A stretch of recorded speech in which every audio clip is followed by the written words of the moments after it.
Ew, Yo, ew, yo, woo, yo. woo, Welcome in. blah, blah. Great weekend all around in the sports world. I have to take all these accessories off my face. It's a lot. Now it has fogged up my actual glasses that I need to see and read. Hey, that's the Uh, price you pay when you're a showman. but you know what? I got to give the people what they want. Exactly. Jalen Jacoby said it best. Got to give the people what they want. Thank you guys for joining us. Hope you had a great, safe, uh, streaking towards yellow tier weekend.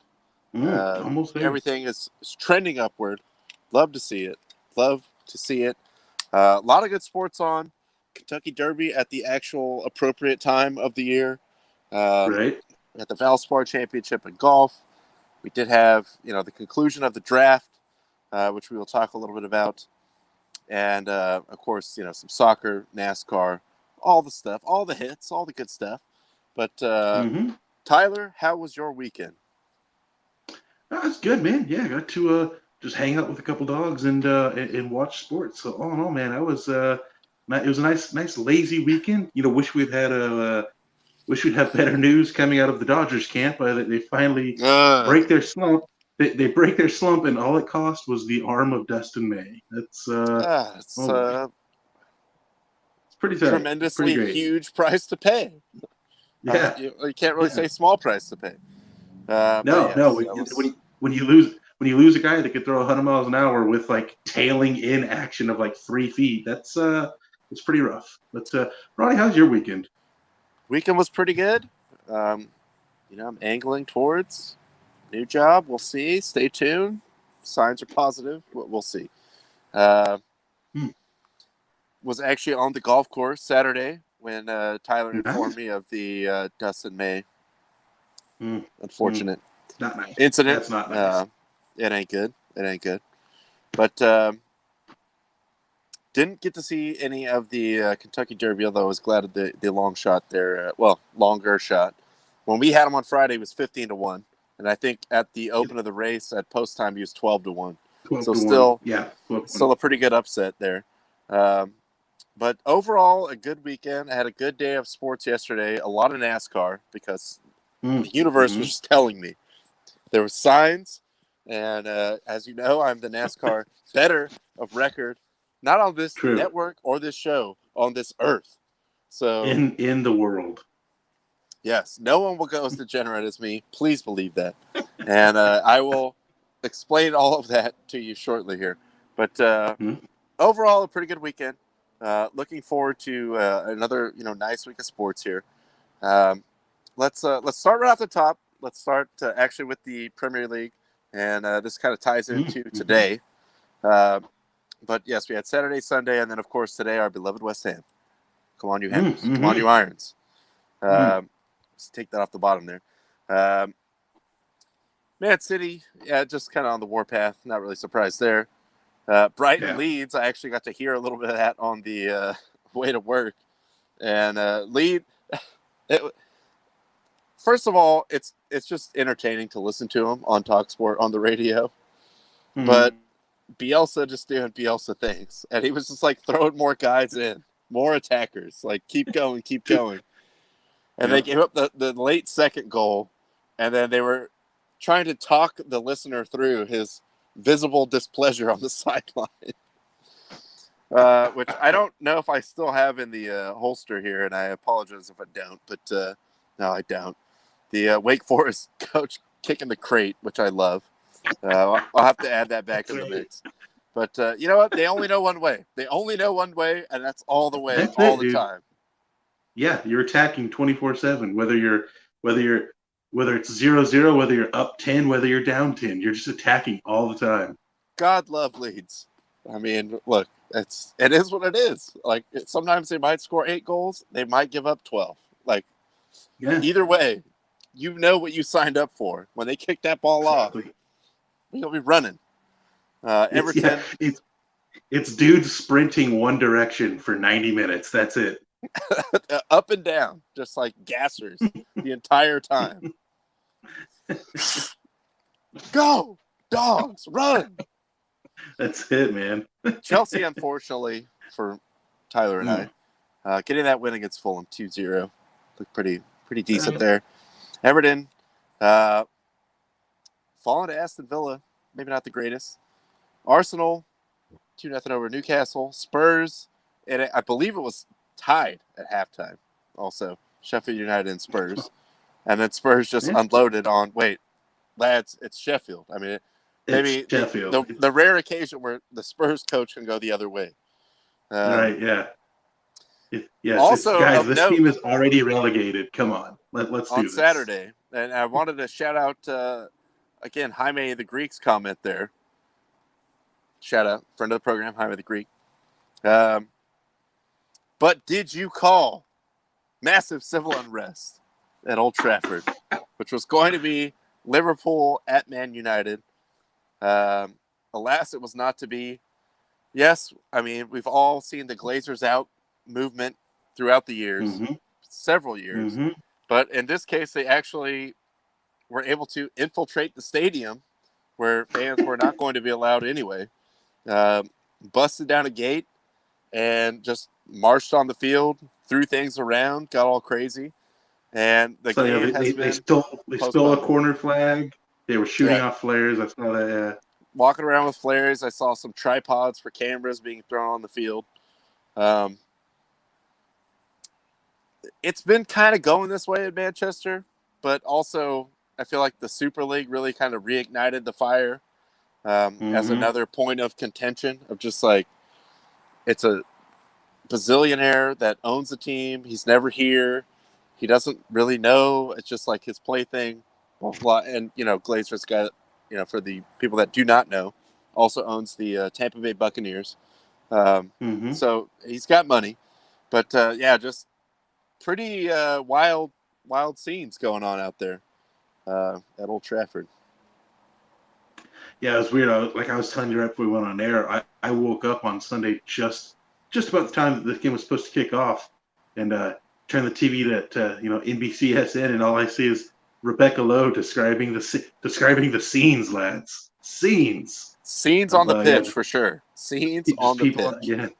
Yeah, it's people on the field there. So they wound up canceling that game. They I guess there were also people like camped out in front of each hotel that each team was staying at or meeting before the game at. So they wound up. I think Liverpool pretty much like their team bus left like right away. They were like, we're not even going to try to like. Why? Yes. No. Look, of anyone, Liverpool should know how crazy fans can get. Most of the time, your own fans. But in this case, Man U, they had enough, and they kicked that gate down, and they just stormed the field. Which it's weird to me that this is still. Like back in the day, if you look at like old FA Cup finals, things like that, as soon as the whistle blows, like fans rush the field. Like, all right, it seems kind of, maybe a little unsafe, but it's kind of what they do. But now if you think about like an NFL game where this happened, fools would be getting shot. Paratroopers would be coming in. Like, so the fact that they were just able to like, hey, we're all here and we're coming in. Like, that's still kind of surprising to me, but again, I'm not there. I don't know the day-to-day. Especially because the Glazers, like, supposedly had hired, like, kind of knew, like, there was going to be protests and rallies, so, like, they hired extra security. They put up, like, the big concrete barriers, and, like, this still happened. So, which tells me the security guys were like, we don't, like, A, they probably don't get paid enough for it, and B, they're just like, we don't care. Like, we think you should be gone, too. This reminds me also, and producer Tanaya is actually at tonight's Padres Pirates game. So that's a barn burner for sure. We're hoping for a live call-in from her. But in the very dark times of the Padres, yes, they're kind of, treading water right now, but it's a talented team. But in the dark times, when I worked for them, we would always have to do these things with the host of the post-game show, and you have to, after all that, just like, the Padres lose 12-1 or whatever it was. Then you have to cut a promo for the next day that would play all day. like just recapping the game in like 10, 15 seconds. And the go-to move was, but it wasn't enough. Like, hey, so-and-so had 2 RBIs, but unfortunately it wasn't enough as the Padres come up just short and they lose to the Mets by 13-3 or whatever it was. So that became like the big tagline. So the lose extra security. They lose a 16-inning affair to the D-backs. Yeah, the extra security, but it wasn't enough. And we will get back with you as soon as this game is rescheduled. But yes, should have hired Bruce Smith security. True words. That man could lock it down. True words. Any tables outside, someone's going through it. But yeah, just right. Kind of like I said, it has a taste of the bitterness for all these like Super League teams, like the attitude of the fans. Even the players were caught off guard by it; they weren't on board. And there's already been, some friction there between the fans and the Glazer ownership, and maybe, hopefully, this is the extent of the tipping point. But I feel like we saw that when this was about to kick off, and it was just like, nope, it's canceled. We got people just roaming around the stands, on the field, throwing things. It's out of control. We just have to totally shut it down. Yeah, I'm actually really curious to see when they're going to be able to reschedule this, because there's only like 4 weeks left, and Man U, I believe, is still in the Europa League. I think they're still in it. So that's already like midweek games right there. So I don't know when they're going to be able to reschedule this. We will see. The games do need to be played, especially for our beloved West Ham. But true. Moving on down the line there, you had West Brom and Wolves go to a draw. Not anything really to write home about. Nice game for West Ham today, though. I thought... Yeah, solid game. I thought 2 kind of different ways about this morning when I saw the lineup. I had a little bit of a late start at work, scheduled. I didn't just like roll in late. But the lineup was out. So I was like, oh, man, dude, this is like kind of sweet because I feel like the first time since they got Lingard that they actually this is all their best attacking players right now on the field. Mm-hmm. But then I also kind of felt bad for Souček because it was like, it's all you, bro. It's all you. Like none of these other guys they put next to you is going to help you out tracking back. But Antonio did the double in 8 minutes, which was great. Love to see it. Mm-hmm. And honestly, I mean, if you're looking at Lingard and Antonio and Benrahma at the same time, look, we're West Ham. These guys on the field at the same time is kind of like glorious to behold. Like we might actually be threatening to score. It's not just like stealing one on a counterattack. Yes, we know it. Then it's hold on to your butts time after we get that lead. But nice to see him get the win. No, it was a really good win for West Ham today. I mean, I got to watch a good portion of the game. Obviously, Antonio with 2 goals, huge. But I would say like Manuel Lanzini was awesome. Benrahma looked really good. I mean, he doesn't get started off. I don't think Moyes really likes him. But Benrahma was awesome.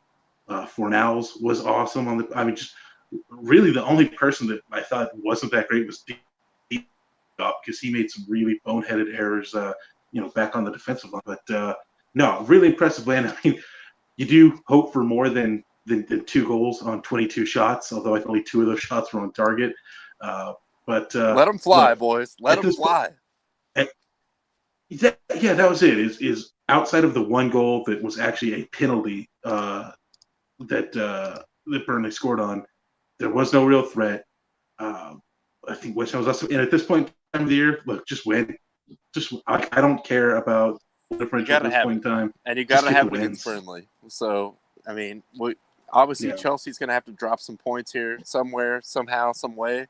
But Chelsea's got a tough schedule ahead, man. I think the next game is against Man City, actually. Agreed.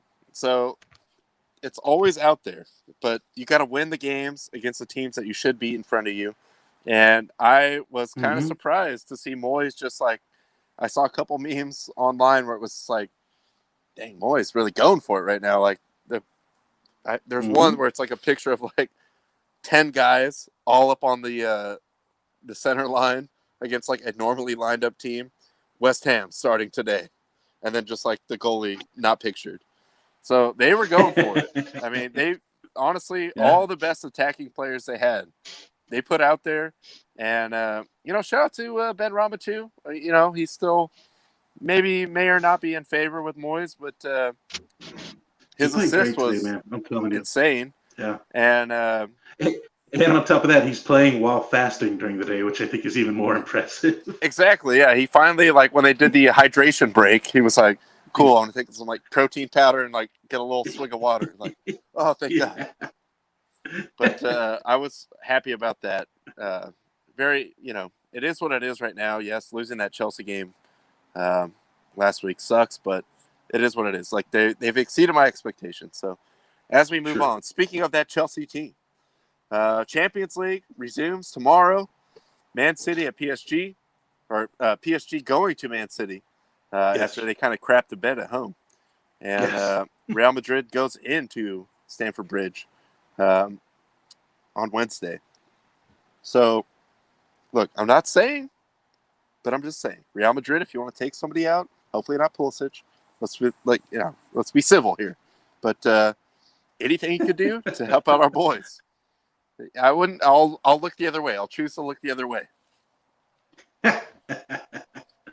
Yeah, I mean, in some I'm not ways, rooting for thuggery for Real here, Madrid, but right. In some ways, I'm pulling for Real Madrid. In some ways, I'm not, because it's like if Chelsea has to play the extra games, maybe they won't be fully focused on the Premier League and they'll drop some points there. But I also can't just openly root for Chelsea. So, yeah. There you go, Jaime, City for the kill. I'm inclined to agree with that as well, but we'll see what happens. Yeah. I will probably be catching most of that tomorrow. And Jaime also likes Real Madrid over Chelsea. So stay tuned for that on Wednesday. I will be at work for that game. But one last thing in soccer before I do see we have a caller on the celebrity hotline, so I will get to that as quickly as I possibly can. Yes, as you know, Nick and I are fully invested now as mini season plan ticket holders for the San Diego Loyal. And did you see that ludicrous display on Friday? Did you see that? 4-1. Donovan thinking sending somebody on too early. Whoever that guy was. Fire Donovan. Get it trending. Hashtag angry CEO. It might have been Nick that he sent on too early. I don't even know. You already have my money, so now I want results. I'm tired of this. Basically, I own part of the team. True. The board is not pleased. No, the board is not going to be happy about this. The board is not going to be happy about this. The board is not happy about this currently. So sort it out. But sort your effing life out, mate. Sort your funking life out, mate. As we swerve over to the Tito Auto Body and Used Tires Hotline, we do have producer Tanaya and Eagles fan, hater of record on the show, Amanda, live from Petco Park. How are we doing this evening? Hi. Excellent. What's up? What's it looking like on the ground out there? How are the Padres doing?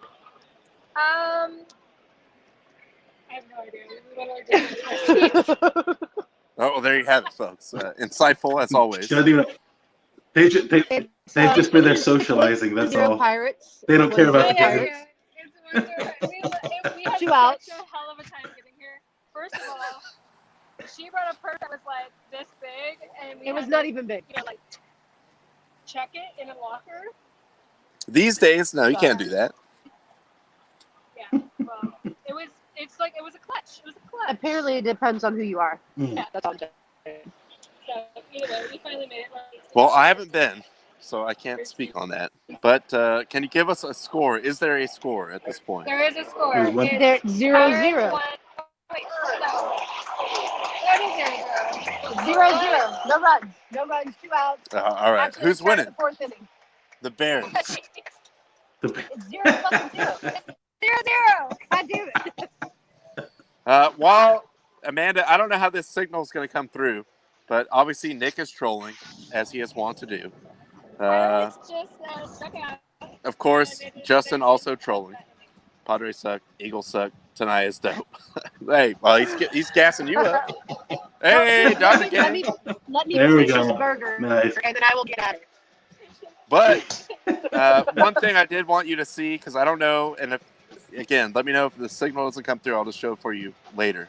But I don't know if you saw the very awkward situation in the Eagles draft room over the weekend when they picked their second guy. And your boy, Roseman, he's just doing too much. He's going for the fist bump, and the old guy, as I think I heard on McAfee's show, like, oh yeah, the old guy that looks like he knows the most about football was not into it. So that's a good sign. But Also, here, just hashtag fire Howie Roseman. watch the video. Oh, he comes in all hype. All right, great. Yeah, dude, great job. We got our guy. We got our guy. This guy's like, yeah, whatever, dude. Fuck out. And then he's like, what? Don't talk to me, little man. Don't talk to me. Fuck out of here. We're trying to do real work here. So that was kind of awkward, but hilarious at the same time. It's awkward. He seems like kind of the worst, but I will let you guys go back to enjoying the game. I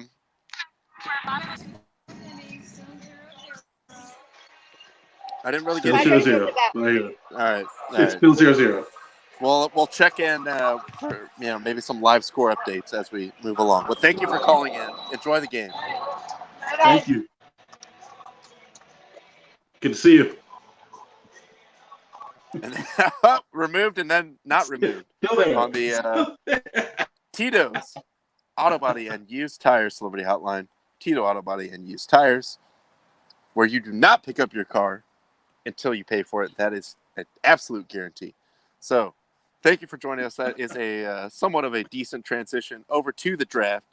We'll take a look at it from the standpoint of, look, Chargers and Raiders. And if, No ID Justin, our Cowboys and Lions insider, wants to hop on here at some point, feel free. But start with the Chargers. Love the first pick. You got to protect the franchise guy. And it seemed like they got just really good value there. So beyond that, and also really on board with the Asante Samuel Jr. pick as well. For sure. But I didn't really follow that much more of it beyond the first 2 days. So anything you're really looking at here? Overall, I'm really happy with all the picks. I mean, can never go wrong. Chargers usually try to have like 5 or 6 at least decent wide receivers. So you see they got another receiver there with their third pick. Picked up the tight end. They did lose Hunter Henry, so got to replace that. I mean, tight end's usually a somewhat pivotal role in the Chargers offense, so I got to be happy with that. Right. Other than that, after that, you focus, a couple more linebackers on the defense. If there's one thing I'll knock against this draft is they didn't go D tackle. They definitely need, some big force on that interior of that defensive line. I don't know, maybe they can find another free agent, address that somewhere else. But for the most part, man, I am thrilled with this, which I don't often say about as a Chargers fan. So, overall, man, I'm real happy with that draft. And as we swerve over to the Raiders, look, I know people were giving them a hard time for Leatherwood. They did want a tackle. They needed a tackle. Like, you can't – this guy, played at Alabama. It's an Alabama O-lineman. He's Like going to be said, good at worst. There's a baseline that we can expect out of that, so that's fine. I really love the TCU guy. They needed a safety as well. So, I mean, I thought going into this, that was probably 2 of their biggest needs. Maybe he fell down a little bit. I know he had some kind of thing on his pro day with his back being hurt or something like that. It's an injury. Yeah, it's a back injury. But I mean, still a Thorpe Award winner. TCU. If you're gonna pick any defensive players out of the Big 12, probably get them from TCU because no one else gives a damn about defense except TCU. To a fault for TCU because they can't score any points, but their defense is always really good. down on that. And also, I like the outside linebacker, basically like an edge rusher, the Buffalo guy. Really finished the season strong last year. And maybe a guy like the way I look at it is the first two guys, they're going to start right away. So if you get two starters out of this draft, cool. Like, not really going to like bash that. And then, Kuntz, like, he already could probably get in there and, situational spots as an edge rusher. So I like that too. I don't think it's, and I'm trying not to have the rose-colored glasses here of, some Raider fans or the we suck again, like super negativity of some Raider fans and some national media people. Maybe some reaches, but it feels like they got their guy. Obviously, they traded up to get the TCU guy, Morig. So they addressed two big needs right there. I'm willing to see what happens here. And, God, dude, honestly, the thing that would be more upsetting to me is if they end up getting Aaron Rodgers. I'd be so upset by that. Like, of all the things that team needs, Derek Carr is okay. And okay is good enough at that position right now. Like, then you bring in Aaron Rodgers, whatever you give up, like their problem. 10 years of first-round picks or whatever stupid thing the Packers are going to ask for because he's already put out there that that's one of the teams he wants to go to. I don't think it's worth it. And I'm sure he would, well, I'm certain that he would be happy with a change of scenery because it's pretty much beyond repair at this point when he even's like coming after a guy's job, like it's me or him. Like the GM goes or I will not show up kind of thing. But is that the attitude you want to bring into the Raiders? We already are dysfunctional. No, I do not. Like the last thing I want is a super entitled quarterback that wants to control everything. Like, please, God, no. As a whole, I was satisfied with the draft. I think it would be really funny if he went to Vegas because it's basically like a lateral move. Like you're going to an offense that already has like the good enough pieces, but the defense is bad. Like it's really a lateral move for him if he goes from Green Bay to Vegas. I just can't, dude. I can't even imagine Aaron Rodgers being on my team that I root for. Like I'd be so annoyed by that. Yes, he would do some things where I'm like, oh, yeah, this is sick. But I think that would be heavily outweighed by, God, I hate this guy. I hate the way he talks. I hate his attitude.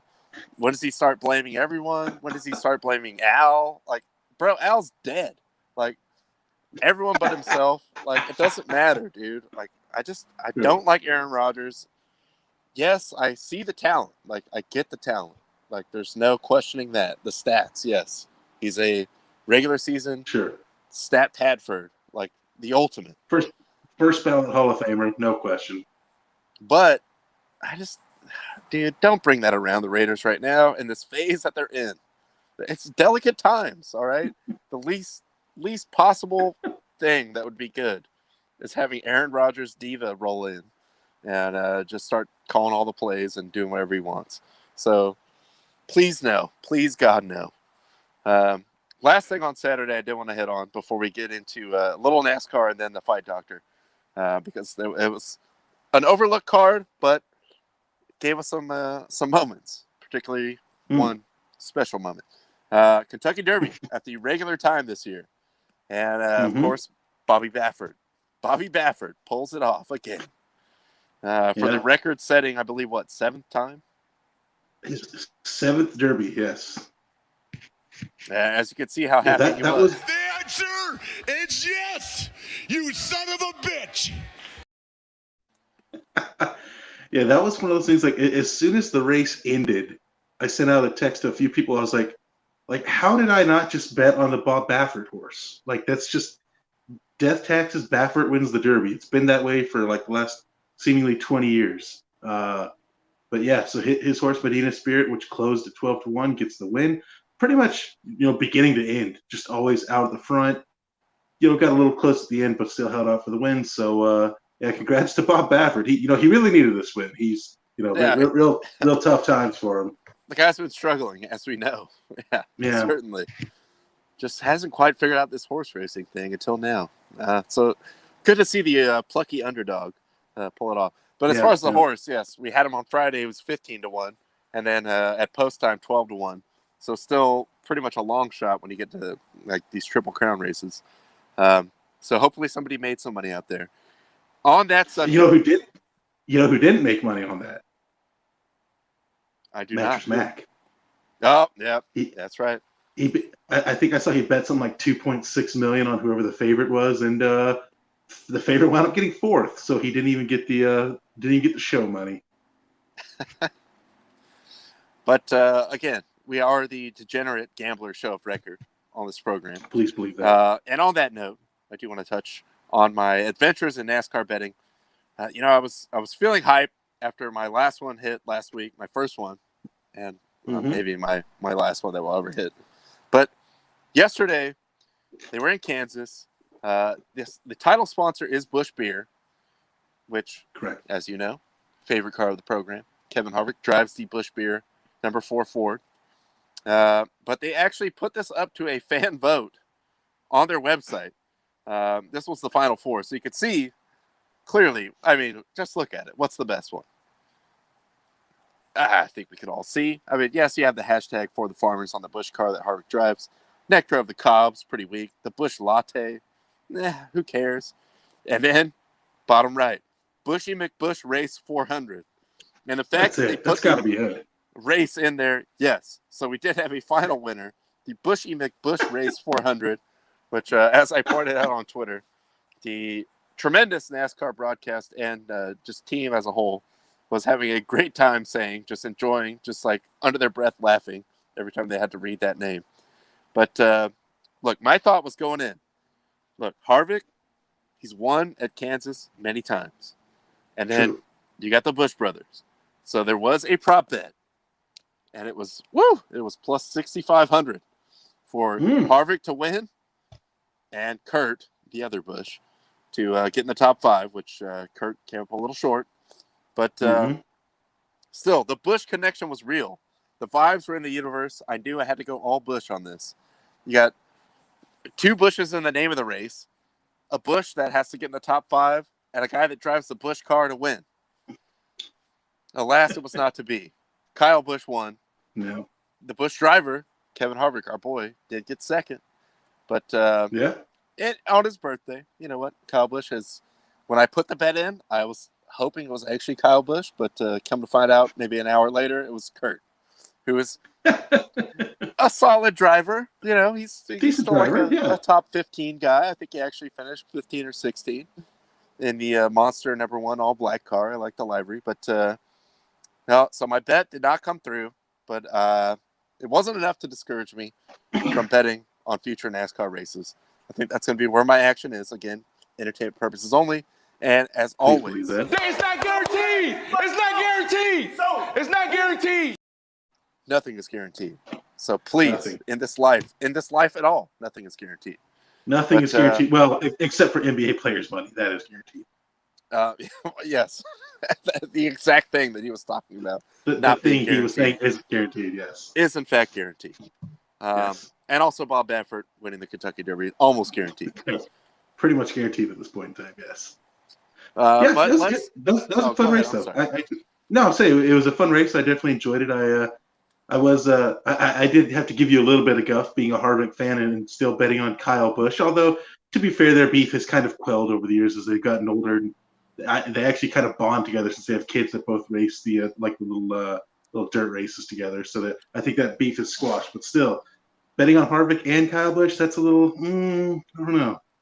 Look, as far as a fan, yes, I get that. But as far as someone that was like, oh, I'm going to win this money. Like, you got to think where I was at that point. I was like, to me. Kyle Busch is probably like in the best Toyota out here. Like, dude, he can get in the top 5.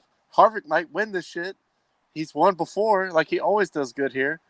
I thought I was like easy money. It was a $5 bet to get $350.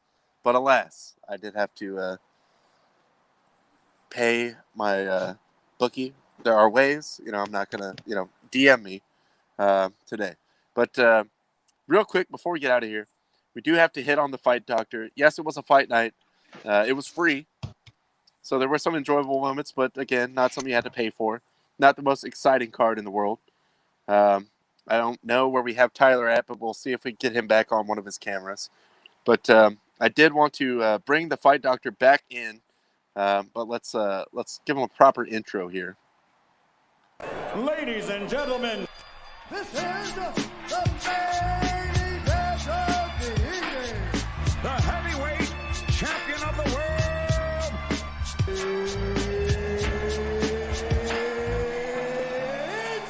time!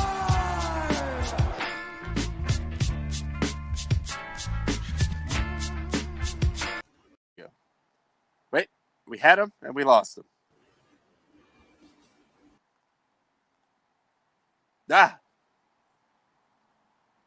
We're efforting.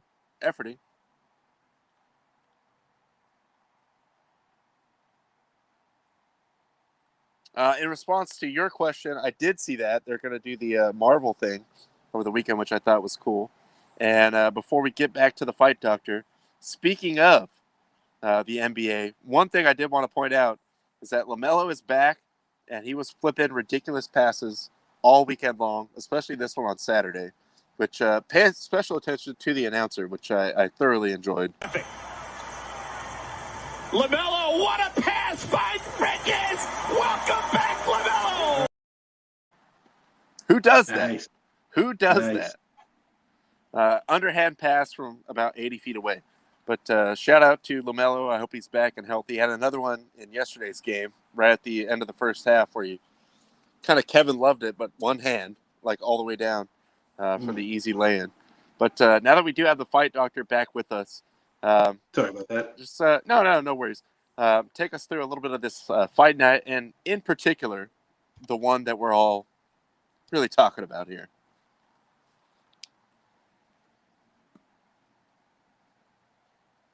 I think the Fight Doctor may be muted.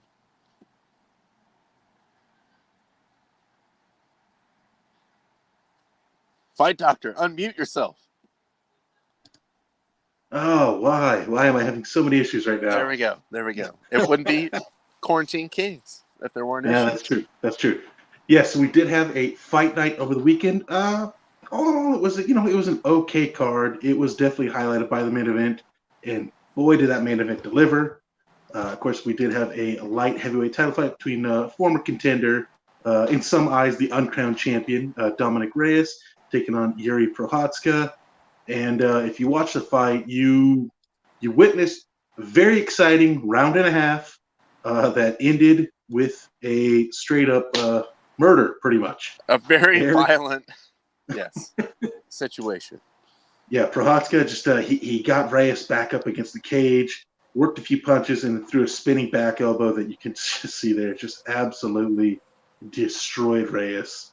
It's actually really scary because Reyes went down and pretty much landed straight on the top of his head, unconscious. It looked like his neck might have been messed up, but he seemed okay, as good as one can expect to be from taking that vicious elbow. As a great man once said, he's okay. My balls was hot. That's right. But, I mean, look, that whole fight was just, again, it lasted maybe 9 minutes tops, and there was not one boring second of that fight. It was just two dudes throwing bombs on each other, just both guys somehow moving forward. It's kind of a, Prochazka is obviously, he's only had 2 fights in the UFC, but he's just absolutely impressed in both. Dana White has actually said he's going to be getting the next title fight, whoever wins between Blachowicz and what is my favorite beer? Dan question. Well, let's go Red Stripe. I love Red Stripe. Hooray, beer. Red Stripe it is. My real favorite beer is pretty much any. I don't have the kind that has bubbles and alcohol in it. Yeah, the kind you can drink. But yeah, so Prochazka will be getting the title fight against the winner of the Blachowicz-Glover Teixeira fight coming up soon. And I was actually really, really thrilled afterwards. There was actually a little back and forth there. You see Jan Blachowicz saying, hey, let's fight in I'm not sure, I think it's pronounced Chechen, which that's actually a city on the border of their two homelands. So that would make for a hell of a fight right there. That's, of course, assuming Blachowicz gets through Teixeira, which he should, but it's no easy feat. But I would say go out of your way to watch that fight. You can find it. There are ways, as we always say. You can find that fight. It Absolutely, is there are ways. It is absolutely worth your time to watch that fight. Yeah, definitely looking forward to that. And again, I mean, we have to go back to the words of the sage as far as, again, when we say there are ways. Hey, me and Dana White want to know who's streaming tonight. So for the initiated, you can easily find out how to do this stuff. That's all I'm saying. I don't want anyone to get in trouble. Do what you got to do. But definitely make a point to watch that. That's right. Don't want to get in trouble. You don't want to be like Mike with Triller coming after him. Yes. And we are, again, thoughts and prayers for Mike. I mean, again, lawyer up. Mike, they are coming for your ass. Actually, I kind of want to check on it, see what's going on there. I see. Yeah, so that was an interesting fight. That was a fight in the prelims that ended controversially with an upkick to a downed opponent. There was no question that the person got struck by the upkick while her knees were down on the ground. But when you see the replay, you could definitely see she kind of Neymars it a little bit. She throws a little act into it, like she got hurt more than she should have. And the referee at the time then called for disqualification, which I think that was probably the wrong decision. Should have been a no contest if you were going to stop the fight. That was an unfortunate ending that kind of took social media by storm. A lot of people clowning on the fighter for definitely acting it up and hamming it up. I think there was another picture actually that came out of one of her cornermen carrying her backstage, which I'm like, dude, people have been like horrifically knocked out and like can walk out. Like, if it's that bad, you should have been on a stretcher. So that, tough look, but definitely an interesting fight in the prelims. I've definitely seen guys walk out where even after the or man or woman, put your name on it. Sure, put your name on it. Where even 10, 15 minutes later, I'm like, they probably should just like sit out the post fight. Like they don't know where they're at right now, but they walked out. Like they didn't have to be like swaddled out of the arena, Yes, carried across the threshold like a blushing bride. And we do have a score update from producer tonight at Petco Park. Barn burner. Hey, when these two get together, throw out the records. That's all I'm gonna say. It's a classic rivalry. It's the Musgrove Bowl. But on the last thing I wanted to touch on here in baseball, this was actually Saturday. Just a kind of a fun story. Guy hit up the D-backs official account. Hey, my roommate's on the date 6 rows above home plate. Any chance we could tell the cameraman to zoom out a bit so I could see how it's going? Just wanted to spy on his bro. Which set off a fury of back and forth from the actual Diamondbacks account. We're looking for him. We can't find him. What is he wearing? Do you know exactly where he's sitting? Like it went on and on and on. And they actually did find him and put him on the Jumbotron, blowing up his whole spot on his second date, which the funniest thing to me too was, again, Diamondbacks official account was having a night. But they did post the Osama bin Laden, we got him, when they found him. And the guy goes, go on. Body language looks good. They seem comfortable. They just laughed too. So stay tuned. And then the guy eventually came back like, man, I'm so glad my second date was broadcasted to all of Twitter. But by all accounts, it seemed like it went well. Yeah. And this is the thing, like I said, Padres, this is where you suck at social media. I don't work for you guys. I don't work with you guys anymore. So I'm just going to say it. You suck at social media. In the times when I was there, when you're a bad team like the Diamondbacks currently are, you could still make it entertaining. They lost this game, I believe, by 12 runs. So at that point, connect with the fans because the Marlins, the Rockies, Tampa Bay, multiple other teams in other sports, especially in the NHL as well, have entertaining social media where you don't have to worry about things that are, maybe that's a little too risque or, you can still have a good time interacting with the fans. Like this took over the entire game on Twitter for the Diamondbacks on Saturday.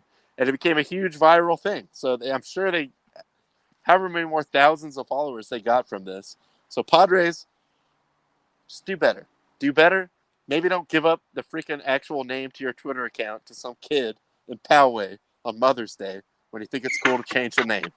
Because, wow, like, who pays you to do that? And you still let that happen. But that's all I wanted to say. I thought, look, I don't care for either of these teams involved, but this is how you run a social media account. That's all I'm saying. No, that was great. Like I did see they actually made a like a timeline that had kind of all the tweets involved in this. And it was just really funny. Like at the beginning, they were kind of like he tweeted at the D-backs. The D-backs said like, "Oh, you got to bring it up with Bally's Southwest because like they control the TV." And then like 10 minutes later, you see another response from D-backs like, "Actually, we're kind of interested in this. Like, give us more details." Where can we find this guy? Now we're in. And I saw as the game got worse for them too. It's like, what are you going to do? Put out scoreboard updates? Like, no, there's no highlights. You know what? Let's talk to this guy. What's up with the date? All right. Yeah, we can find him. Let me see. We got guys. And I did see a photo. They actually, like some representatives from the D-backs did find him. Like, actually, I gave him like baseballs and stuff too, which was pretty cool. So, hey, shout out to them, man. Exactly. Yeah, what a second date to remember. So, good on them. Hope everything goes well for them. But that was definitely a fun thing to follow that night. Wishing those crazy kids the best. And that's right. I think also at one point at the end, they posted a picture of their DM to the guy like, "Hey, but so how did it go?"